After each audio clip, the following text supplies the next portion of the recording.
Hello students, नमस्कार। आप सभी का यूट्यूब चैनल डिजिटल पुस्तक में हार्दिक स्वागत है। आज हम विज्ञान कक्षा 10 में अपना अध्याय 6 रासायनिक अभिक्रिया एवं उत्प्रेरक पढ़ रहे हैं। रासायनिक अभिक्रिया एवं उत्प्रेरक का हमने पिछले वीडियो में रासायनिक अभिक्रिया के अंदर भौतिक परिवर्तन और रासायनिक परिवर्तनों के बारे में हमने जाना, उनके अंतर को हमने जाना और रासायनिक समीकरण को कैसे लिखते हैं उसको चरण वाइज स्टेप बाय स्टेप हमने पढ़ा। आज के इस वीडियो में हम रासायनिक अभिक्रिया का जिक्र करेंगे। रासायनिक अभिक्रिया किसे कहते हैं, ये कितने प्रकार की है और अपने सिलेबस में कौन कौन सी जो रासायनिक अभिक्रियाएं हैं वो आने वाली हैं। चलिए हम किसी और टॉपिक को छेड़े बगैर सीधा ही अपने मूल टॉपिक के ऊपर आते हैं। और एक बात और बता दूं आप सभी को कि अभी तक जिन स्टूडेंट्स ने अपने इस चैनल को सब्सक्राइब नहीं किया है तो वो जल्दी से सब्सक्राइब कर ले, ताकि मैं जितने भी वीडियो नए नए बनाऊं वो आप सभी तक पहुंच सकें। और आपकी जानकारी के लिए मैं बता देना चाहता हूं कि ये कक्षा 5 से लेकर के 10 तक के सभी छात्रों के लिए उपयोगी रहेगा। इस पर हम विज्ञान और गणित के वीडियो बनाएंगे और कक्षा 5 से लेकर के 10 तक बनाएंगे। जैसे जैसे वीडियो बनते जाएं आप उन वीडियो को तैयार करते जाएं, नोटबुक में लिखते जाएं। हाँ, तो आज हम शुरू करते हैं रासायनिक अभिक्रिया किसे कहते हैं। रासायनिक अभिक्रिया की बात करें तो कोई भी पदार्थ में रासायनिक परिवर्तन होता है, नए पदार्थ बनते हैं, रासायनिक अभिक्रिया कहलाती है। इनमें कुछ एक जो पदार्थ हैं रासायनिक पदार्थ उनके यौगिक हैं, उनमें बंधों का निर्माण होता है, किसी में बंध टूटते हैं और नए पदार्थों का निर्माण होता है। तो बंध बनने टूटने के आधार पर ही रासायनिक अभिक्रियाओं को कई भागों में बांटा गया है। रासायनिक अभिक्रियाओं के प्रकार की बात हम करें तो यहाँ हम अपने इस सिलेबस में 5-6 प्रकार की रासायनिक अभिक्रिया पढ़ेंगे। आपको बता देता हूं, सबसे पहले हम पढ़ेंगे संयुग्मन अभिक्रिया। संयुग्मन अभिक्रिया का दूसरा नाम योगात्मक एडिशन अभिक्रिया इंग्लिश में, ये दूसरे नाम है। और संयोजन अभिक्रिया भी इसे कहा जाता है। तो आप कहीं भी भ्रमित होने की जरूरत नहीं है। संयुग्मन, योगात्मक, योगशील, संयोजन, एडिशन रिएक्शन, ये सारे एक ही अभिक्रिया के नाम हैं, जिसका नाम है संयुग्मन अभिक्रिया। और दूसरी अभिक्रिया हम पढ़ेंगे विस्थापन अभिक्रिया और तीसरी द्विविस्थापन अभिक्रिया, फिर अपघटनीय अभिक्रिया और उसके बाद में मंद एवं तीव्र अभिक्रिया, उत्क्रमणीय अनुत्क्रमणीय अभिक्रिया। ये अभिक्रियाएं हम अपने कक्षा 10 में पढ़ने वाले हैं। यहां इस टॉपिक में हम अभिक्रिया के प्रकारों का और उनके उदाहरणों का जिक्र करेंगे।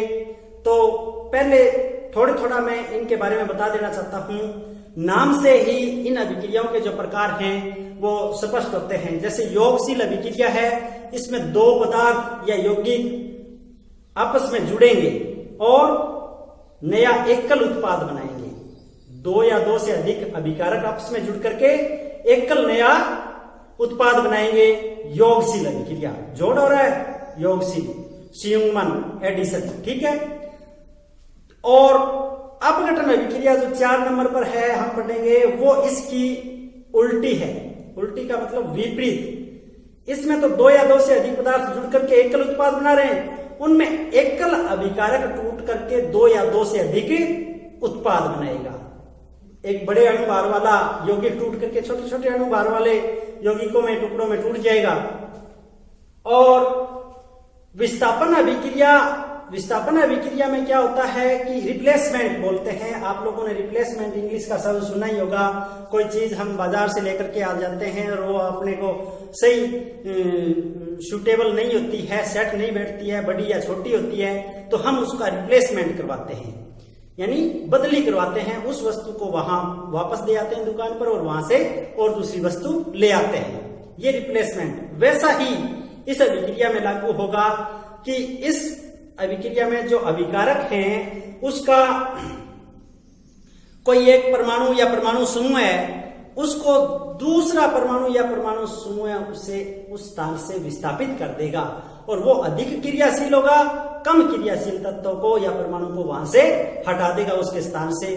तो ऐसी अभिक्रियाएं रिप्लेसमेंट अभिक्रियाएं होंगी। और द्विविस्थापन में दोनों ही अभिकारकों के परमाणु या परमाणु समूह आपस में अदला बदली कर लेते हैं। इसे आयनों का अदला बदली करना भी कहते हैं, द्विविस्थापन हो जाता है। और अपघटन में मैंने आपको बता ही दिया, अपघटन 3 प्रकार से होगा। एक तो विद्युत धारा से, यानी विद्युत धारा देकर के यौगिक को तोड़ दिया जाएगा। अपघटन का मतलब होता है टूटना, तोड़ना। और दूसरा होता है विद्युत धारा से अपघटन कर दिया, दूसरा है उष्मा से, गर्म करके भी किसी यौगिक को हम तोड़ देंगे, टूट जाएगा, अपघटन हो जाएगा। और तीसरा इसमें प्रकाश से, प्रकाश की ऊर्जा प्राप्त करके भी यौगिक 2 या 2 से अधिक छोटे छोटे उत्पादों में टूट जाता है। और इनके बाद में हम पढ़ेंगे मंद एवं तीव्र अभिक्रियाएं, वे रासायनिक अभिक्रियाएं जिनको पूर्ण होने में सेकंड के कुछ ही हिस्से लगे, यानी सेकंड के कुछ हिस्सों में ही वो कंप्लीट हो जाए। अभिकारकों को मिलाते ही उत्पाद बन जाए और सेकंड भर का ही समय न लगे, ऐसी अभिक्रियाएं तीव्र अभिक्रियाएं कहलाती हैं। प्रकाश संश्लेषण की अभिक्रिया है वो, पेड़ पौधों में प्रकाश संश्लेषण की अभिक्रिया वो तीव्र अभिक्रिया का ही उदाहरण है। और पर्पल अम्ल, पर्पल क्षार है, उनको मिलाते ही वो आपस में क्रिया करके प्रोडक्ट बना देते हैं। आगे हम बात करें मंद अभिक्रियाओं की, तो मंद अभिक्रियाएं वो रासायनिक अभिक्रियाएं हैं जिनको पूरा होने में कई घंटे, दिन या साल तक लग जाते हैं, जैसे लोहे पर जंग लगना। आज के इस वीडियो में हम इतनी ही अभिक्रियाएं पढ़ेंगे। अब हम इनको स्टेप वाइज एक एक बोर्ड पर इनकी परिभाषाएं लिख करके, इनके उदाहरण लिख करके इन्हें हम समझने का प्रयास करते हैं। आइए आगे हम इन अभिक्रियाओं को पूरा विवरण से पढ़ें। रासायनिक अभिक्रिया, सबसे पहले हम रासायनिक अभिक्रिया की परिभाषा की बात करते हैं।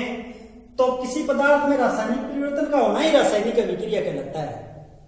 कोई बड़ी परिभाषा नहीं है इसकी। कोई भी पदार्थ है उसमें कोई रासायनिक परिवर्तन हो गया, यानी उसके नए बंधों का निर्माण हो गया, या बंध टूट गए, या उसके रासायनिक संगठन में बदलाव हो गया, वही रासायनिक अभिक्रिया है। हमने पीछे इससे पहले वीडियो में रासायनिक परिवर्तन पढ़ा था ना, नए पदार्थों का निर्माण होना, और यह परिवर्तन स्थायी है, वो रासायनिक परिवर्तन ही अगर किसी पदार्थ में हो गया तो उसे हम रासायनिक अभिक्रिया कहेंगे।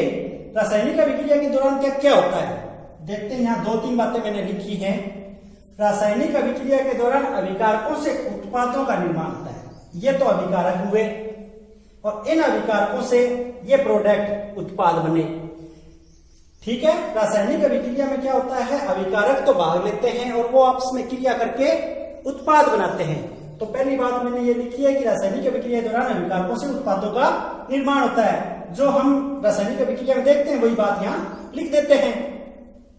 रासायनिक अभिक्रिया में यौगिकों के परमाणुओं के मध्य बने हुए बंध टूटते हैं तथा नए बंधों का निर्माण होता है। इसके अंदर जो यौगिक हैं अभिकारकों के, उनके बीच में जो बंध थे वो टूट जाते हैं और नए बंधों का निर्माण हो जाता है। आपस में परमाणुओं के बीच में नए बंध बनते हैं।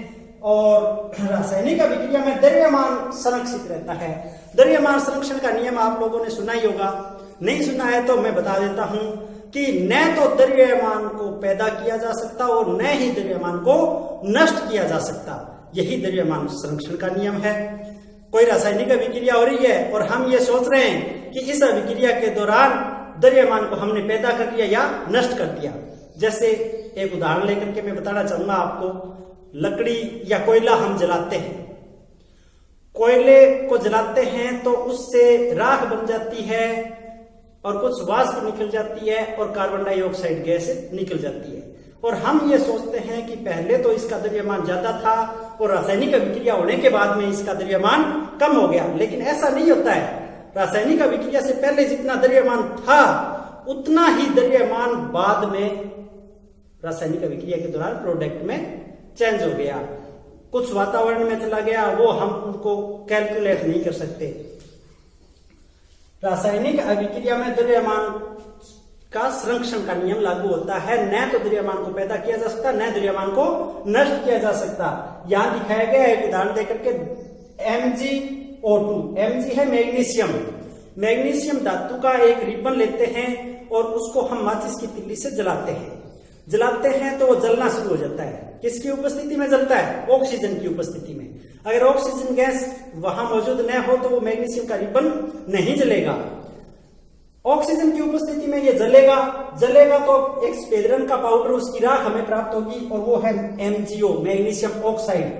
तो यहां मैग्नीशियम के 2 अणु और ऑक्सीजन के साथ क्रिया करके MgO मैग्नीशियम ऑक्साइड के 2 अणुओं का निर्माण कर देता है। तो यहां इस रासायनिक अभिक्रिया में अभिकारकों में मैग्नीशियम के 2 परमाणु, ऑक्सीजन के 2 परमाणु और प्रोडक्ट में देखते हैं तो मैग्नीशियम के भी 2 और ऑक्सीजन के भी 2 प्राप्त होते हैं। एक दूसरा उदाहरण दिया गया है कोयले का दहन। कार्बन के साथ ऑक्सीजन की क्रिया, कार्बन को जलाते हैं तो ऑक्सीजन की उपस्थिति में जलता है और कार्बन डाइऑक्साइड गैस में तब्दील हो जाता है।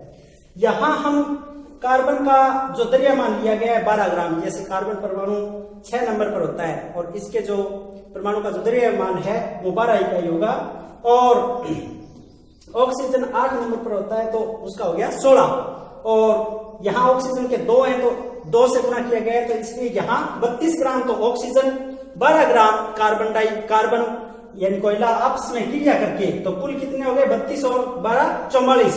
तो 44 ग्राम कार्बन डाइऑक्साइड गैस का निर्माण करते हैं। ये बात हुई हमें रासायनिक अभिक्रिया की कि रासायनिक अभिक्रिया के दौरान क्या क्या होता है, रासायनिक अभिक्रिया की परिभाषा क्या है। उदाहरण देकर के हमने इसको अच्छी तरह से समझा। अब हम पढ़ते हैं रासायनिक अभिक्रियाओं के प्रकार।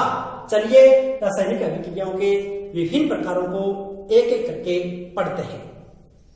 रासायनिक अभिक्रिया के प्रकार की बात करते हैं तो सबसे पहले हम पढ़ेंगे संयुग्मन अभिक्रिया। संयुग्मन अभिक्रिया को इंग्लिश में एडिशन रिएक्शन भी बोलते हैं और संयुग्मन अभिक्रिया के अन्य नाम है वो मैं बता देता हूं। योगात्मक अभिक्रिया, योगशील अभिक्रिया या संयोजन अभिक्रिया। इस नाम से ही हमें पता चलता है कि अभिकारकों का जोड़ होगा। संयुग्मन का, एडिशन का मतलब क्या होता है? जोड़।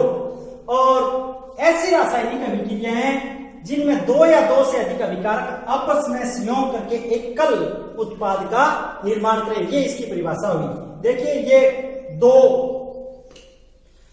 अभिकारक हुए और इनके बीच में हमने प्लस का निशान लगा दिया, यानी 2 अभिकारक या 2 से ज्यादा हो सकते हैं, वो आपस में जुड़ करके एकल उत्पाद बनाए।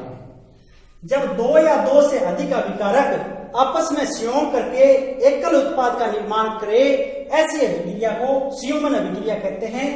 इस अभिक्रिया की परिभाषा को मैंने यहाँ इस चित्र के द्वारा आप लोगों को समझाने का प्रयास किया है और आपके समझ में आ गया होगा कि एक तो अभिकारक है ए और एक अभिकारक है बी, दोनों अलग अलग हैं और वो आपस में जुड़ करके ए बी एकल उत्पाद बना रहे हैं। ये परिभाषा आने के बाद में इस अभिक्रिया के हमें 2 या 3 उदाहरण आने जरूरी हैं। यहाँ बोर्ड पर मैंने 2 उदाहरण दे रखे हैं। ये दोनों उदाहरण मैंने पीछे रासायनिक अभिक्रिया की परिभाषा में भी बता दिए, वही दोनों ही उदाहरण संयुग्मन अभिक्रिया के उदाहरण थे। देखिए कोयले का दहन, कार्बन का ऑक्सीजन की उपस्थिति में जलना, CO2 कार्बन डाइऑक्साइड गैस का बनना।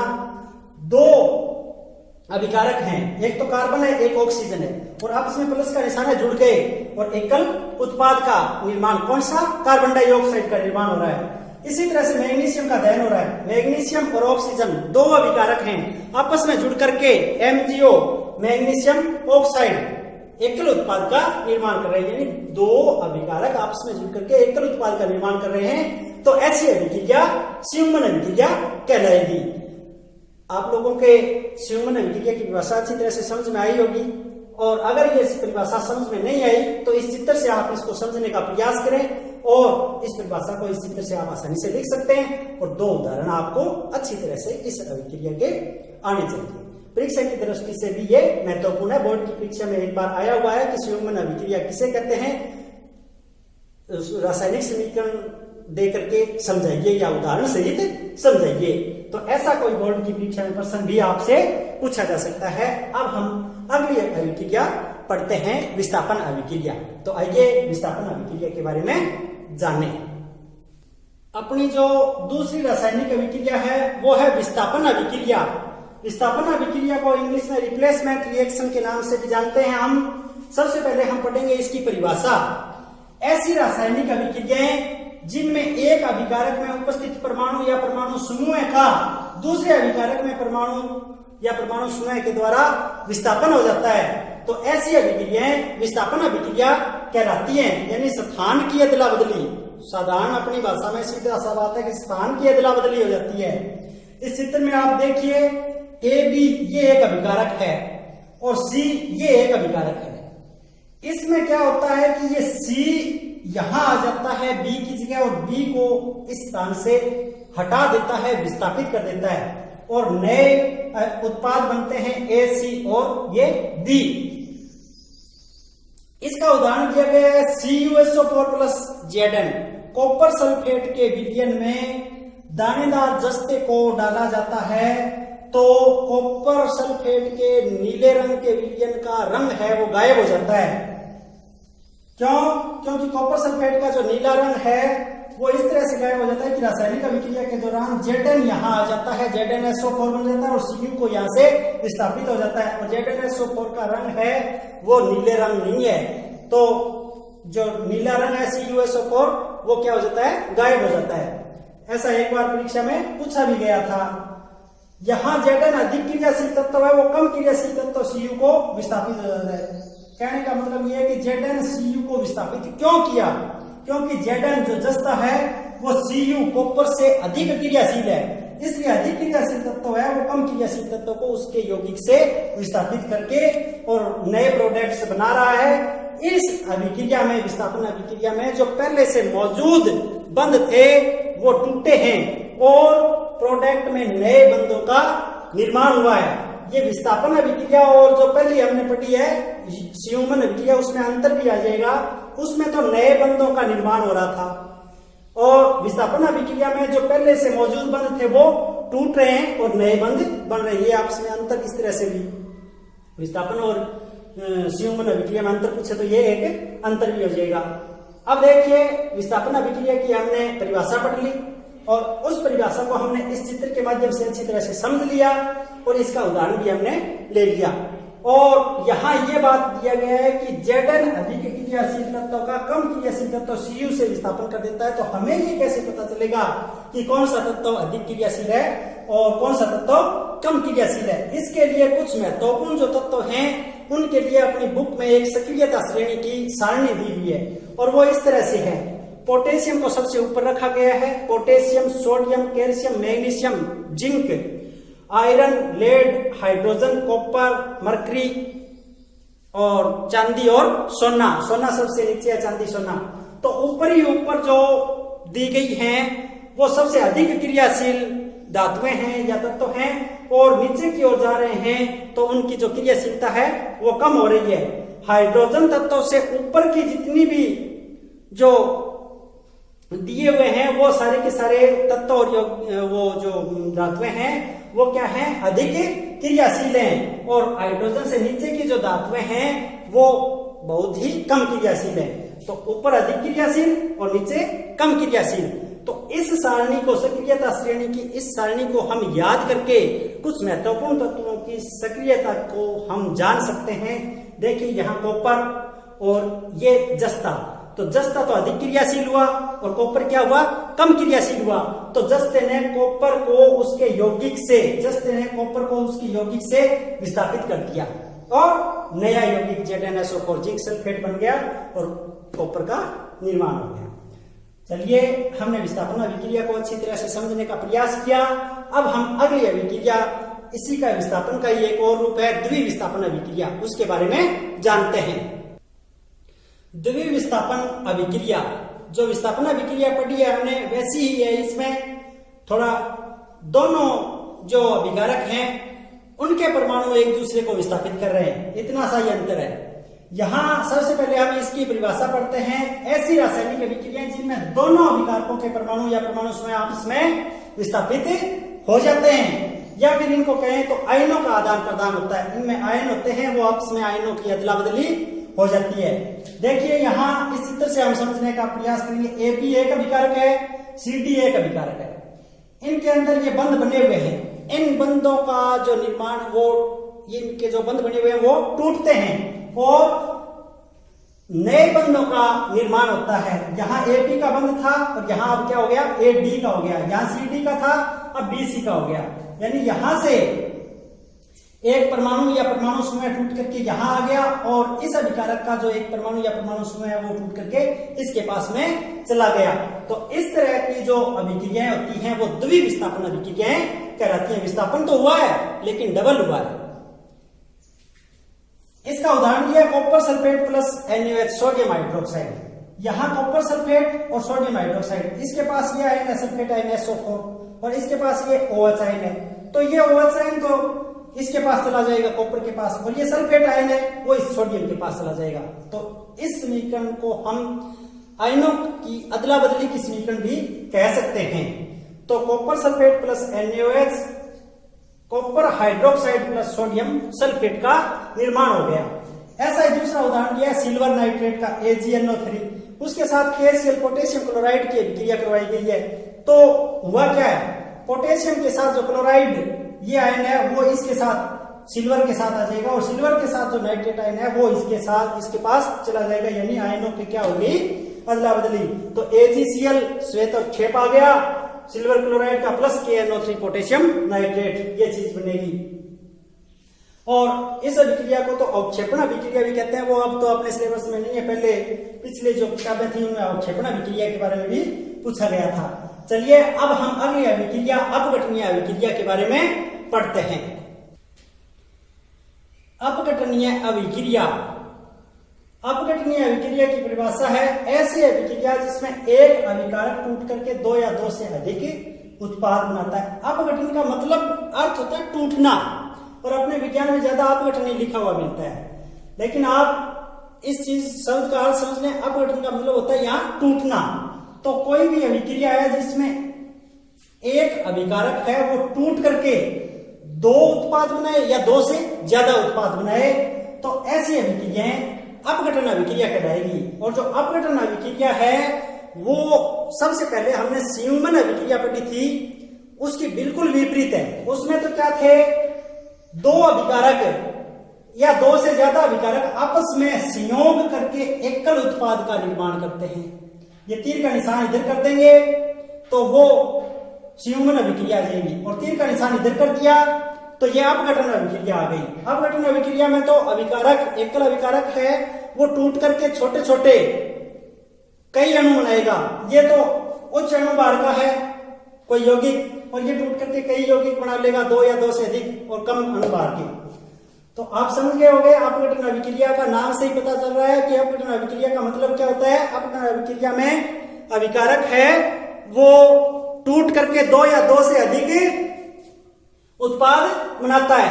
ये तीन प्रकार से है, अपघटनीय अभिक्रिया है वो तीन प्रकार की है। अपघटन है किसी यौगिक का वो तीन प्रकार से हो सकता है, एक तो विद्युत के द्वारा, और एक उष्मा के द्वारा, और एक प्रकाश के द्वारा। यानी कोई भी पदार्थ है उसको हम तोड़ेंगे तो वो तीन प्रकार से तोड़ सकते हैं। कोई पदार्थ है उसकी द्रव अवस्था में विद्युत धारा प्रवाहित करके अगर हम उस पदार्थ को तोड़ देते हैं तो विद्युत अपघटन कहलाएगा। जैसे यौगिक की द्रव अवस्था में विद्युत धारा प्रवाहित करने पर वह अपघटित हो जाता है। NaCl सोडियम क्लोराइड नमक है, इसका द्रव अवस्था में अगर इसका थोड़ा सा घोल बना करके उसमें हम विद्युत धारा प्रवाहित करेंगे, बिजली या बैटरी के दो जो तार हैं वो इलेक्ट्रोड के जोड़ करके इसके पात्र में रख देंगे तो विद्युत धारा प्रवाहित होगी, बटन दबा देंगे तो NaCl है वो Na और Cl2 में टूट जाएगा। यानी NaCl का क्या हो जाएगा, अपघटन हो जाएगा। तो ऐसा अपघटन विद्युत अपघटन कहलाएगा। क्यों? क्योंकि हमने इसका जो अपघटन है वो विद्युत धारा से किया है।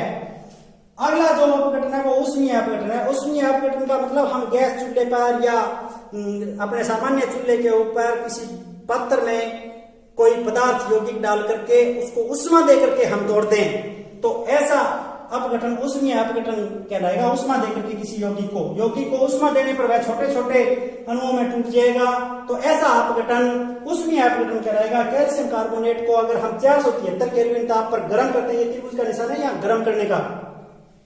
कैल्शियम कार्बोनेट संगमरमर होता है, आपको पहले मैंने बताया दिया। कैल्शियम कार्बोनेट को 473 के ताप पर अगर हम गर्म करेंगे तो कैल्शियम ऑक्साइड CaO में और CO2 में तब्दील हो जाएगा और CO2 गैस के आगे तीर का निशान है, इसका मतलब ये उड़ जाएगी और CaO बचेगा। प्रकाश के अपघटन कई यौगिक ऐसे होते हैं जिसको हम सूर्य के प्रकाश में रख दें, बाहर पात्र में डाल करके, किसी पात्र में कटोरी में रख करके अगर हम सूर्य के प्रकाश में रख दें किसी यौगिक को, पदार्थ को, तो वो अपघटित हो जाएगा और दो या दो से अधिक उत्पादों का निर्माण करेगा। जैसे HBr है, हाइड्रोजन ब्रोमाइड को अगर हम सूर्य के प्रकाश में, यहाँ सूर्य का चित्र बनाया गया है, सूर्य के प्रकाश में अगर हम रख देंगे तो वो हाइड्रोजन और ब्रोमीन गैस में टूट जाएगा। अब चलिए लास्ट अपना इस वीडियो का टॉपिक है मंद एवं तीव्र रासायनिक अभिक्रियाएं, और ये टॉपिक पढ़ करके अपना इस वीडियो को यहीं पर विराम देंगे। चलिए मंद एवं तीव्र अभिक्रियाएं पढ़ते हैं। मंद एवं तीव्र अभिक्रियाएं, नाम से ही हम इन अभिक्रियाओं की परिभाषा लिख सकते हैं। मंद का मतलब होता है धीमी गति से, तीव्र का मतलब होता है तेज गति से। वो रासायनिक अभिक्रियाएं जो संपन्न होने में जिनका वेग है वो तेज हो, जल्दी हो, तो वो तो तीव्र हो गई, और जिनका वेग है वो क्या हो, कम हो, तो वो मंद अभिक्रिया हो गई। तो सबसे पहले हम पढ़ते हैं तीव्र अभिक्रिया की परिभाषा। ये अभिक्रियाएं अभिकारकों को मिलाने पर अत्यंत तेजी से संपन्न होती हैं, जैसे प्रबल अम्ल और प्रबल क्षार की अभिक्रिया करवाते हैं। हाइड्रोक्लोरिक अम्ल प्लस सोडियम हाइड्रोक्साइड की क्रिया करवाएंगे, जैसे इनको मिलाएंगे तो तुरंत अभिक्रिया होगी और NaCl और H2O बन जाएगा। इस अभिक्रिया को होने में 10⁻⁻10 सेकंड का ही समय लगेगा। इतना कम समय लगेगा कि 10⁻10वां हिस्सा 1 सेकंड का। इसको नीचे लेंगे तो 1/10⁻10 आ जाएगी। तो इतना कम समय लगेगा कि दोनों अभिकारकों को मिलाएंगे तो मिलाते मिलाते ही आपस में ये उत्पाद बना देंगे अभिकारक क्रिया करके। और ऐसा ही उदाहरण AgNO3 प्लस HCl का है। AgCl प्लस HNO3 बना रहा है।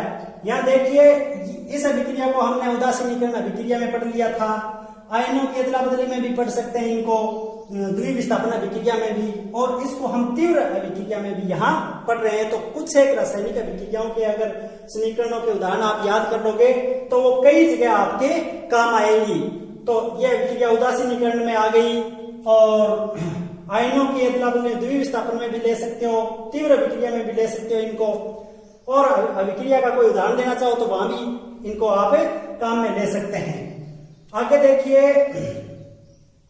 यहाँ है मंद अभिक्रिया, ऐसी रासायनिक अभिक्रिया जिनको पूरा होने में कई घंटे, दिन या साल तक, मतलब सेकंड के कुछ हिस्से नहीं, कई घंटे लग जाए, पूरा दिन लग जाए या कई साल तक लग जाए, ऐसी अभिक्रियाएं वो मंद अभिक्रियाओं की श्रेणी में आती हैं, मंद अभिक्रियाएं कहलाती हैं। उदाहरण लेते हैं तो लोहे के ऊपर जंग लगने की क्रिया है, वो मंद अभिक्रिया का उदाहरण है। यहाँ लोहा लिया है, Fe, ऑक्सीजन और जल के संपर्क में अगर ये आएगा तो ये जंग का सूत्र दिया है 2Fe2O3.3H2O, तो जंग के में तब्दील हो जाएगा। इस अभिक्रिया को संपन्न होने में कई महीनों तक का समय लग जाता है, इसलिए ये मंद अभिक्रिया की श्रेणी में आए। एक यहाँ शब्द इस अभिक्रिया का जो समय लिया गया है उससे संबंधित इसमें आया अर्धायुकाल। तीव्र अभिक्रिया के टॉपिक में आप पुस्तक में देखोगे तो एक आया शब्द अर्धायुकाल। अर्धायुकाल का मतलब ये है कि जिस रासायनिक अभिक्रिया में जो अभिकारकों की आधी मात्रा उत्पादों में तब्दील हो जाए और उसमें लगा जो समय है वो उस अभिक्रिया का अर्धायुकाल कहलाता है। जैसे मान लो HCl और NaOH क्रिया करके NaCl और H2O बना रहे हैं, ये दोनों हमने जितनी मात्रा में लिए उनकी आधी मात्रा उत्पाद में तब्दील होगी, उसमें लगा जो समय है वो उस अभिक्रिया का अर्धायुकाल कहलाता है। आज के इस वीडियो में बस इतना ही।